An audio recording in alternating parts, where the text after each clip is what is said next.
Edmund Toomey and Marie Lewis is here. Hi, and how are you? Thanks for coming in. That's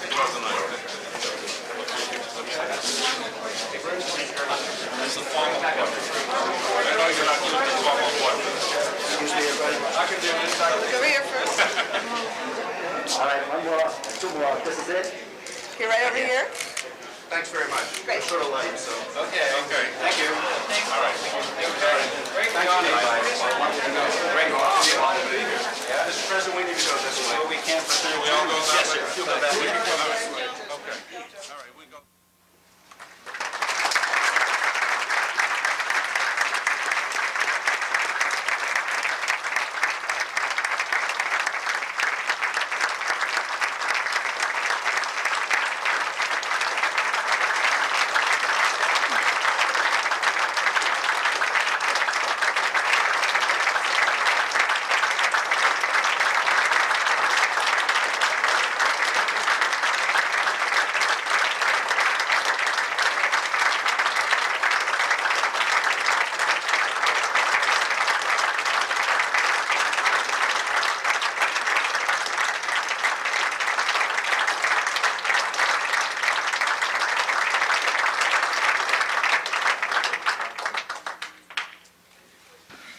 Good morning, everyone.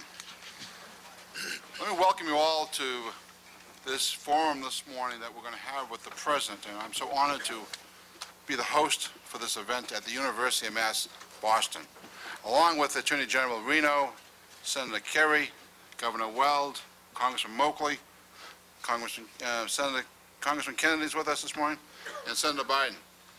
Mr. President, you could have picked a better place in America to hold a discussion on the troubling issues of juvenile crime. Here in Boston just a few years ago, gang violence was on the rise, and shootings were accepted as a sad fact of urban life. As you will hear around this table this morning, those trends are reversed. In fact, the New York Times has called the drop in crime among our young people the most dramatic in the nation. And leaders from all over this country have come to Boston and looked at what things we're doing here. And it's not one thing. It's all people at this table and people out in that audience, all working together to make a difference in this country, in this city. And so, Mr. President, I welcome you here to Boston today. And I have to do one logistical thing as the facilitator here. After the program's over, would you please move swiftly to the next event? The President's on a very tight schedule, and I'd like to get to the next event as quickly as possible. Mr. President. Thank you very much, Mr. Mayor, and let me thank all the panelists who are here and all of those who are in the audience, people who represent law enforcement groups around America, people who represent the families who have suffered loss. We are here today for a simple reason. Boston proves that we can take the streets back of our country from juvenile violence and crime, from murder, from lost lives, that we can give our children back their childhood, and we can give our streets and our neighborhoods back to the families who live on them. And what we are trying to do in Washington, what I am determined to do in this legislative session, is to take the lessons learned and the triumphs achieved here in Boston and the progress made and embody it in a legislative proposal that the Attorney General has worked very hard with me on to try to give other communities the chance to do what you have done here. It's not a very complicated strategy, but it's the most sensible one we can follow. Between 1990 and 1995, juvenile homicides dropped by 80% in the city of Boston. Since July of 1995, not a single child under 16 has been killed by a gun in this city. Our anti-gang and youth violence strategy essentially rests on four elements, all of which can be found in what has been done here. First, targeting violent gangs and juveniles with more prosecutors and tougher laws. Second, working to make our children gun-free and drug-free. Third, streamlining and reforming our juvenile justice system. And fourth, giving our young people something to say yes to, not just looking for ways to punish those who have done wrong, but to give kids a chance to make some positive steps and actually have a little constructive fun in their lives. I've seen that here in Boston, too. I have a lot to be grateful to the mayor for, but one of the things that I'm especially grateful for is that he gave me a chance early on in his term to sit and meet with his youth council, the young people that have advised him and worked with him, along with Sister Jean, who's been to Washington to help us out a couple of times. And I have seen the remarkable balance of your program. I'm excited about it. I also know that for this to succeed nationwide, everyone has a part to play. We can pass laws in Washington, we can be supportive at the federal level, but we have to have the support of grassroots citizens, of business leaders, religious leaders, as well as those in law enforcement and parents and obviously the political leaders here. So, Mr. Mayor, I'm glad to be here. Governor, Senator, Congressman, thank you all for having us here. And I think I'd like to let you go on with the program now and listen.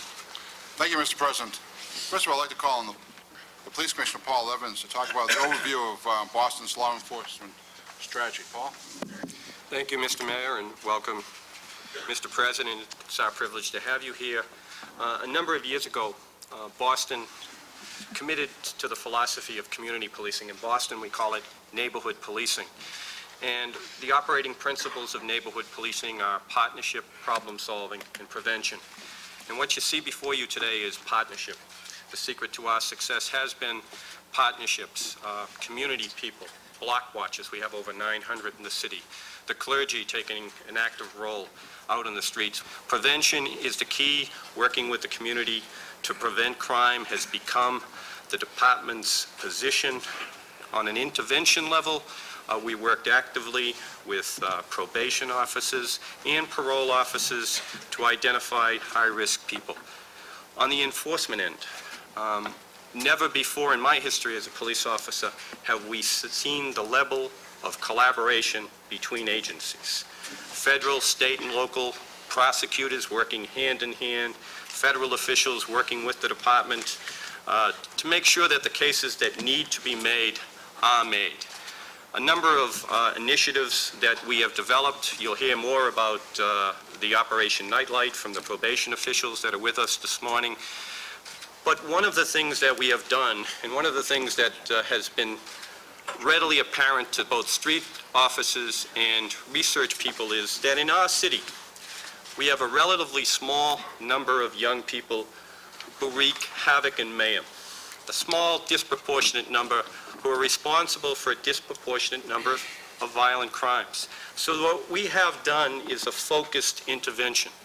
We have police officers and probation officers identifying those young people, ensuring that curfews are enforced, and targeting those young people, and making it very clear to those young people what the consequences are if they violate probation.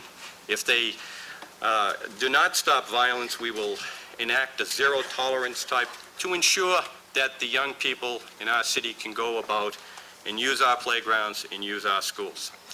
So in very brief terms, the success of our city has been our ability to partner with anybody and everybody that has a role to play. And as you look out at this audience, all of them are people who have just helped us to make this city a safer place, a more livable place for our young people. Thank you, Commissioner. Commissioner talked about collaboration and people working with his department, and one of the groups in the city that's really worked with him is the probation department. And maybe Billy Stewart could talk about how the probation department has worked with the Boston Police. Good morning, Mr. President. Welcome to Boston. Good morning, ladies and gentlemen. If I told you 7 years ago police officers, and probation officers did not talk, I would be telling you the truth. The viewpoint 7 years ago was the police had their problems, probation officers had their problems. We will solve our own problems and go from there. About 5 years ago, Chief Probation Officer Bernard Fitzgerald introduced me to two officers, Officer Bobby Myrna and Officer Bobby Fratellia from the anti-gang unit. We developed a relationship along with my partner, Richard Skinner. And we talked mutually about the young people that they would see out in the street at night who were all court involved. Coincidentally, these were the young men who were dying. These were the young men who were the victims of urban violence. A partnership was developed. I asked a very simple question. Why don't we hop in the back of your car and work with you at night? We used to work 8:30 to 4:30. We'll come back at night and ride around the neighborhood with you to enforce terms of probation. The first night we did this was November 12th, 1992. We saw approximately 30 people who we knew were court involved out on the street. In the 5 years since, we've never seen that many. What we've done now, because of the unique powers that probation officers have, is we've gone into their house. Operation Night Night originally was on the street corner with a very strong message sent, you're not going to do this anymore. We're taking back control of the street. We're not going to let one kid ruin the quality of life for 100 people who live on this street. You are going to be held accountable. You're going to be held responsible. 4 years later, these conversations now are at a kitchen table or in a living room with the parent. We are allowing the young person to use us as an excuse not to be out on the street where the black hole of peer pressure has sucked him out into a gang. He now uses us as a reason not to be there. I have with me this morning a young man who would talk to you, who has been a former client of ours who is doing well. What I would say in closing is, in 5 years that we have run the program, 15 courts in the state of Massachusetts are doing this. Over 5,000 home visits have been done at night. 9 out of 10 parents thank us for coming. Thank God you are here. I need the help. You are giving it to us. What the message of a combined police probation officer endeavor does is sends the very strong message, we are with you, we will listen to you, but put the gun down. And the young people that we work with have done that. Thank you. Thank you very much. Thank you, Billy. I'd like to have one of the young gentlemen he just spoke about. Terry, want to talk about your experiences? How you doing, Mr. President? Well, I'm Terry Thompson. Well, first of all, I'd like to say, 2 years ago till today, I was shot in the back. I used to be on the streets, selling drugs or whatever, and I was arrested. I was put on probation. So with Yvonne Nelson, my probation officer, she helps me, if I have a problem or anything, she helps me sort my mind out, what to do. She makes sure that I'm in at certain times, and she just told me the basics to keep myself out of jail and out of trouble. So the Operation Nightlight does really work, because she has come to my house plenty of nights, and I was in the bed, and if I wasn't there, I was at work. So now I'm working 2 jobs and trying to stay straight. And he's a client, mister. I said, have you ever referred as a client?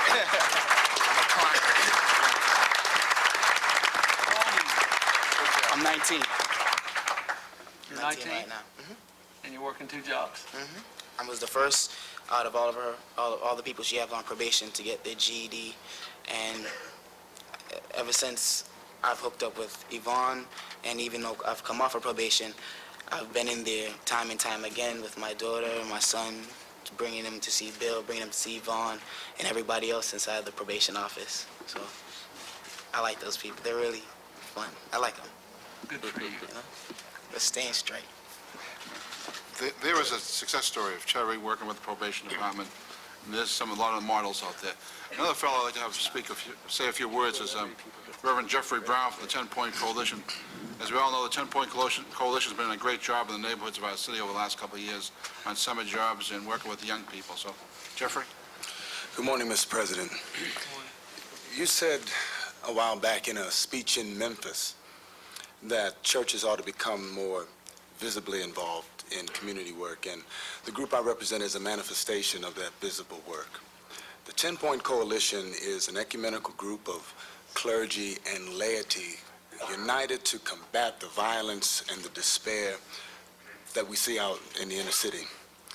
We provide hope and develop within our young people a spiritual discipline against the resentment that they feel.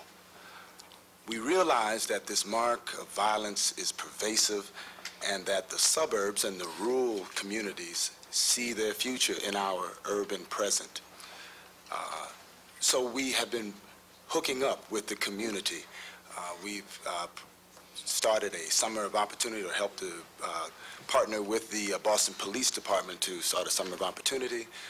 There has been much court advocacy work with young people, working with the judges and probation officers. We do outreach to the community, working with the Boston street workers, going out into the streets ourselves, into the night as people of faith. And it's critical, as we've seen in the inner cities, that communities of faith have a seat at the table if we're going to have any progress in the advancement of public policy into the 21st century. And as we face this dawning millennium and this increasingly diverse country, we ought to continue to develop more programs that will help us to realize that we're all tied together in a single garment of destiny. Thank you.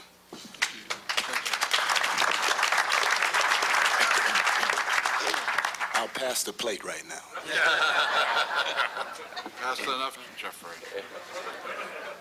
Hey, I was just thinking, if I might, that you had a remarkable phrase in your remarks that maybe those of us who live and work in Washington, along with the kids that you work with on the streets, need to develop. You said you're trying to help people develop a spiritual discipline against the resentments they feel. I think that's pretty good. We all need that.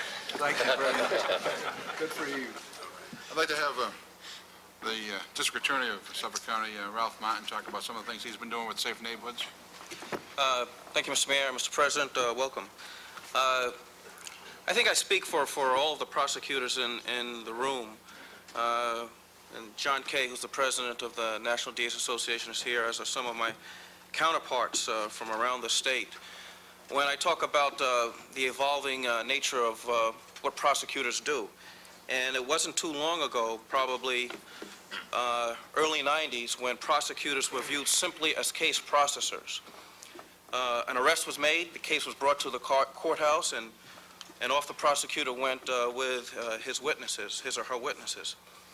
And I think over the last 4 or 5 years, prosecutors have started to look at themselves more and more as community leaders and conveners and people who can bring other resources to the table.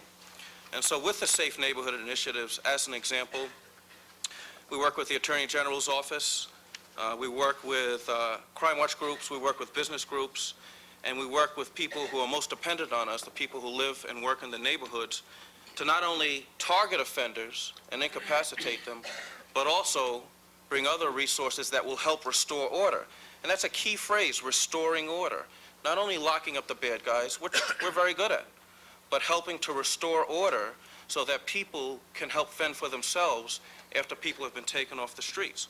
Or working in schools, convening working groups of teachers, probation officers, police, and others to figure out who the hardcore offenders are, who needs to be prosecuted, and who needs other types of intervention and prevention services.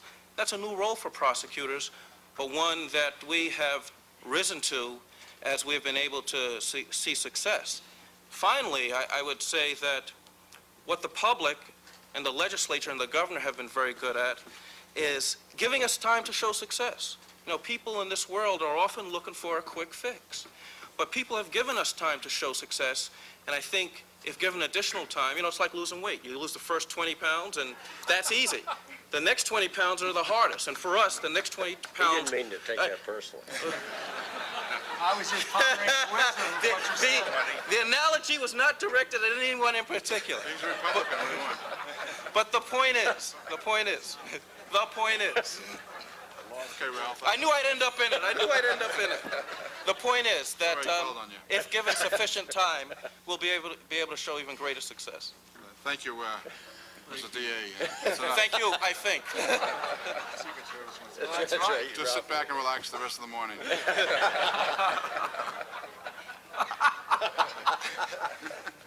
I'd like to have the guy who's in the front lines every day out there and doing a great job in Dorchester, Captain Bob Dunn from C11. Bob? Thank you, Mr. Mayor. Mr. President, welcome to Dorchester. General Reno, you're always welcome in Dorchester. In Dorchester, what we have done gone right down to the crime watch, the block watch, the neighborhood association, is that we have created a community concept that we're about creating safe, secure, livable neighborhoods. We do that through ownership. We buy in. We do it through accountability, whether it's the man renewing his house on Dorchester, or a Joe Lang starting a new business on Geneva Avenue, or Mary Gannon running a crime watch. It's done at the grassroots level. It's accountability. There's a problem, you take ownership, you do something about it. The third element is communication. We do a lot of talking with each other, but more importantly, we listen to each other. We listen with the DAs, we listen with the street workers, we listen to the kids, we listen to the community people. They have a real voice in how we police Dorchester. Now, the challenges that we face is how do we deal with the complexity of the issues that are brought to the table by the community?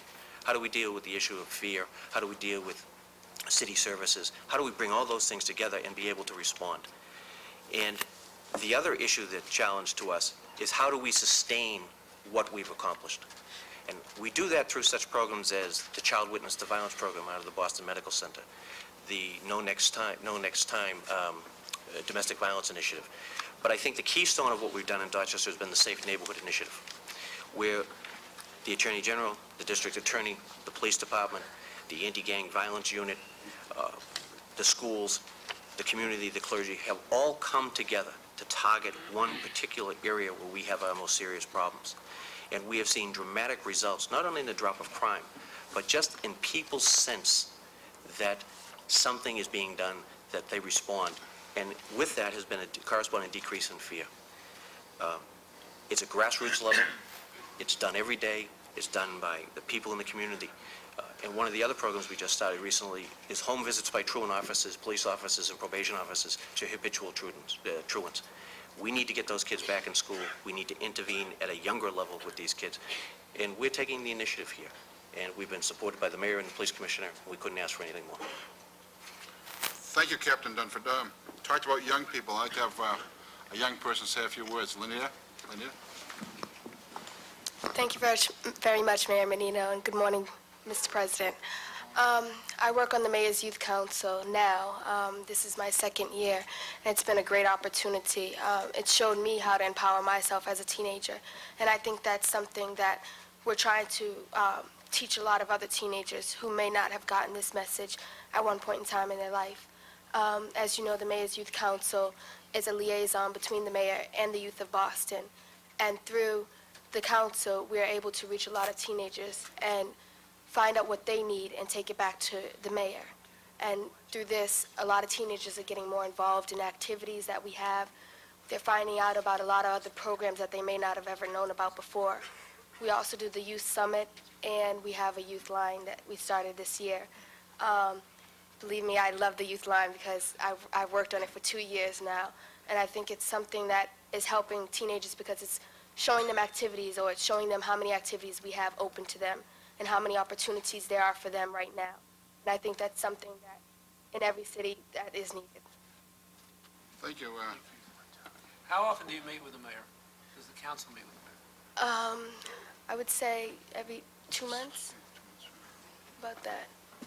But I see him more than that. She sure does, let me tell you. They all see me more than that. I'd like to have Tanya Brooks, who's a probation officer and works on Operation Nightlight, who works with a lot of the young people. Tanya, we talk about young people? Yes. Good morning, Mr. President. And it is one of the most exciting efforts that I have seen in this country. It is based on absolute bipartisanship. I mean, Republicans and Democratic prosecutors working together, and it's exciting when we put aside partisan concerns and look at kids.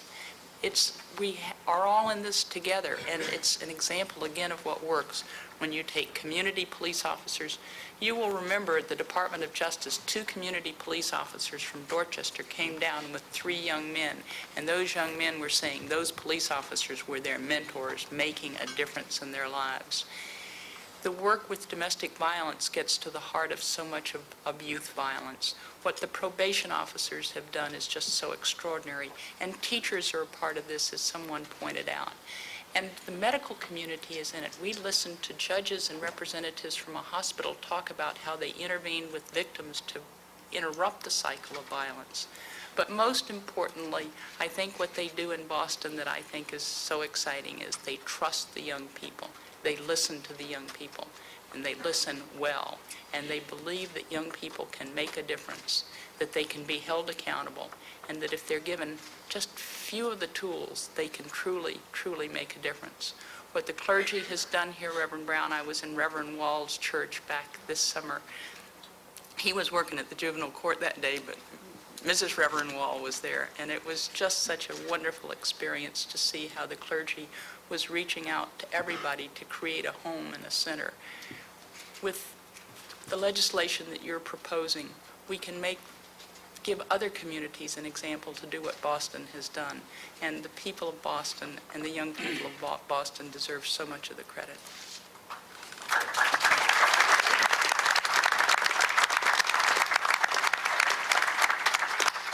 Thank you very much. We do put a lot of investment in our young people, because in the city of Boston, the young people are our future. If we don't invest in those young people, we have no future. And that's why the things that the president has done for us in the city, and the crime bill and other packages that he sent to the city of Boston for educational grants, are very helpful to us over the last 3 years. And we have a very optimistic young people in our city, Lenita and Terry and other folks. We have hundreds of kids here today who talk about they have a brighter future today because of the programs that have been put in place and a partnership. That's what today's all about. You see here a partnership amongst a lot of folks at this table who have worked together to make it work for us. Not one person. It's everyone working together to make it a better city for all of us. I'd like to have Sister Jean say a few words now. Hey, Mr. President. I think that the reason Boston is a success story is because Mayor Menino, the young people are one of his highest, if not his highest priority. He'll tell you, I go in and out of his office, I'm like, we need more money for this, we need more money for that, and somehow or other he finds it. The mayor has been instrumental with the Youth Council. He meets with them every 6 weeks. The young people in this city have a direct influence on public policy. They tell the mayor the problems, and he responds to them. That's what it's all about. The mayor also has a youth summit every year where over 1,500 young people meet, and they have workshops. This year, it's Be Positive, and the president usually has a message. We hope we'll have one this year. But at that, over 1,500 young people from the city of Boston, mostly teenagers, come together. They talk about their issues, their problems, their concerns. All the public, private, nonprofits have resource tables there. It's bringing everyone together. Mr. President, in your inaugural address, you spoke about the need to build up a sense of community. Boston has done it. I just hope and I pray that you'll be able to do that across this country, because building a sense of community is what's going to work. And it's everyone working together, and it's people like the mayor who will take the time to people. And it's like our young people that will take the time to make the good choices, and all the folks that work with them that's going to make it work. Thank you. Thank you, Sister Jean. I'd like to have Donald Stern, U.S. Attorney, say a few words. Thank you, Mr. Mayor, Mr. President, Attorney General. What we've tried to do, Mr. President, using federal resources, is to try to focus on what we could do best. Not to try to replicate what the police do, what the district attorney or the state attorney general does, but to really target our resources very carefully. And we've picked out really 3 targets of Boston. First, we're focusing on gun traffickers. And as you may recall, ATF has a gun tracing project which really began in Boston, now expanded to other cities, where we not only can trace guns recovered at the scene of the crime, but I think send a very powerful message back to the community that those who give guns used in illegal purposes are going to be prosecuted.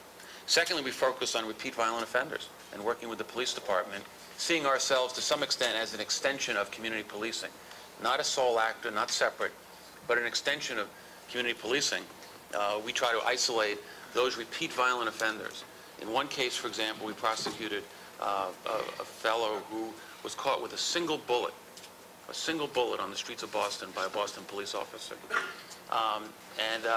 Because of the cooperation, ATF agent talked to the Boston police, we talked to Ralph Martin's office, they talked to us, and he was prosecuted because it's against the federal law if you're a felon to have a single bullet. He had 15 prior felonies. He was 24.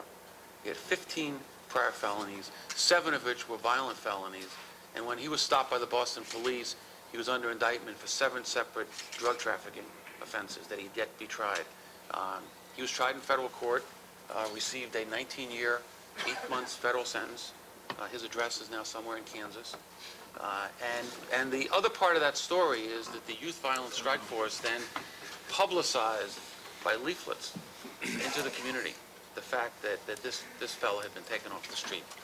We're also focusing on violent criminal organizations, and I have to say that a number of the things in the bill will help us greatly, Mr. President, and I thank you for it.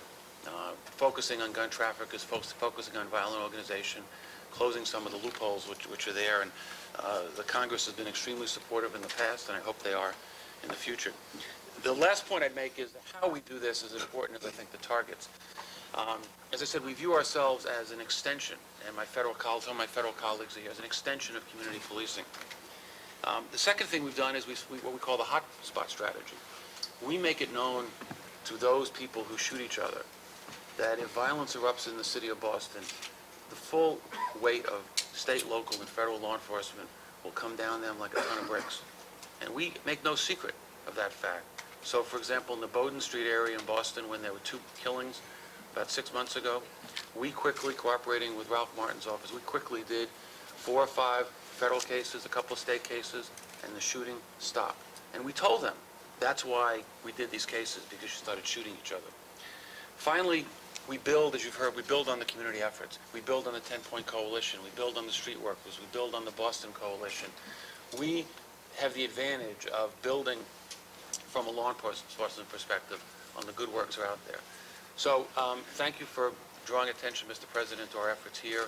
I do think that the legislation will take us even further. You are now proposing additional tools, which from the federal vantage point will help us greatly. Thank you.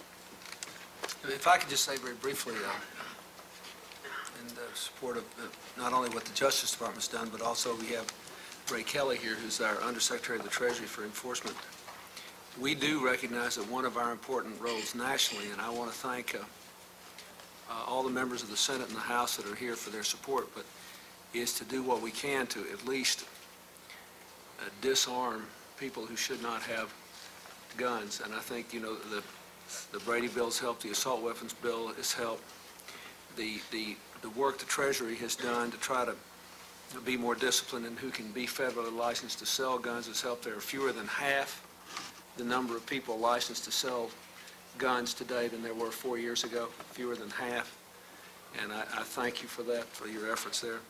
And in this bill, we have 2 other things. We extend the provisions of the Brady bill to violent juvenile offenders, and we require some sort of trigger or gun lock mechanism to be on guns that are in the reach of children.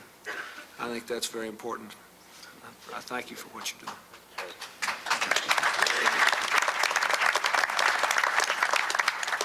I'd like to have Senator Kerry say a few words.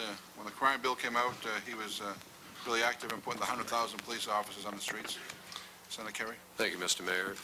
Mr. President, thank you very much for visiting with us to hear firsthand the remarkable success story here in Boston. And thank you also for your personal leadership on this issue. I might add parenthetically that the governor and I grew used last year to being on a podium together with one moderator between us. Never have so many of such stature been between us to keep the peace. As I listen to the comments here this morning, Mr. President, a couple of things leap out at me. One, there's a remarkable amount of leadership here, civic responsibility from the Attorney General, from the DAs, from the Police Commissioner, Mayor Menino, from people in this audience, corporations, the clergy, and there's been a coming together around an obvious crisis, which I think is an example to the rest of the country, and that's why you're here. But the second piece is that as they've cooperated, they have also been able to get critical resources. As a former prosecutor, I can remember the days when Scott and others and all of us would lament that we couldn't find the probation officers. We didn't have the police. We didn't have the computers. We didn't have the ability to communicate. And indeed, there were turf struggles, and those the civic leadership has overcome. But the crime bill, with Joe Biden's help and yours and others, has been just a godsend. And what I think about as I sit and listen to each of the stories here is that, these are programs that are working. I mean, you're talking about one program or another. Safe, drug-free schools is a program. The anti-delinquent effort is a program. The special focus on gangs, which U.S. Attorney Stern has led, is a program, and they're federal programs. And the fact is that they've been significantly under attack, and it has been a battle to put them in place. And I hope that one of the significant messages that will come out of your visit here and this focus on this issue is that what some were willing to deride only a few years ago, I mean, midnight basketball became a term of derision, that it works. That a kid sitting here who can now say, I like those people, was able to have the intervention of those people to give him the opportunity to like them. And those interventions are labor intensive. They're human intensive. They take people talking to people, people being involved. So I want to emphasize that while Boston stands out as an extraordinary example, we have an enormous journey to travel in terms of the demographics of what is yet to come for young people. We've had a little dip in the number of young people. And as they grow in number again, and as we see the terrible realities of the young people born out of wedlock, I mean, while it went down among those married, it is up among those who are not married. And so we're looking at kids who will be beginning their lives in crisis in many cases. That will take an enormous continuance of this process of intervention. So the real lesson of today, in my estimation, is that we, through your visit here, are hopefully defining the mission for America, which is to guarantee that we cease this partisan division over definitions of pork and focus on interventions that really work and provide the resources to guarantee that it can continue and it can happen. We still need to put those 100,000 police on the street, and that will take money. And we need safe and drug-free schools money, and we need anti-gang money, and we need more probation officers, and we need more prosecutors to prosecute, and so forth. So I thank you for your extraordinary commitment to this and the important initiative that you will announce today, which I hope will be the beginning of a critical debate. And my final comment is, I hope we will focus on more intervention from prenatal through the earliest years, because the evidence is so strong today, overwhelming, that the impact of that early intervention will help preclude the need for any intervention of a probation officer or even a court system. Thank you, Senator Kerry. Now the opposite view, Governor Weld. Well, speaking as a longtime fan of midnight basketball, let me thank you for coming to Boston, Mr. President. I know that you understand that the community programs represented in this room constitute kind of a lattice work that undergirds all the successes that may be achieved more spectacularly at the prosecution level. I remember Shimon Peres once referring to economic development projects in Israel and Jordan as the sinews of peace, that they would be the glue that would secure the gains made at the multinational level. And just so, in terms of law enforcement, it's the quiet work so often. It's the summer jobs programs. It's the Big Brother, Big Sister programs. It's the peer support programs in school that constitute the more enduring contributions to fighting the program, fighting the problem of public safety. Anybody who's ever been involved in the fight against narcotics knows you got to squeeze the balloon at both ends. You need the tough enforcement work on the supply side so that your efforts on the prevention and demand side will have credibility. but without prevention and demand, forget it. You're not going to solve that problem on an interdiction basis only, and you're not going to solve the problem of violence in the streets with the hammer only. And we've been blessed in this state to have brilliant work from Commissioner Evans and D.A. Martin, Attorney General Harshbarger. The mayor deserves enormous credit here. Don Stern has done a brilliant work interlacing with them. And I would just like to say that not only have we been blessed in Massachusetts, but we've been blessed nationally to have an Attorney General in Janet Reno who understands this top and down.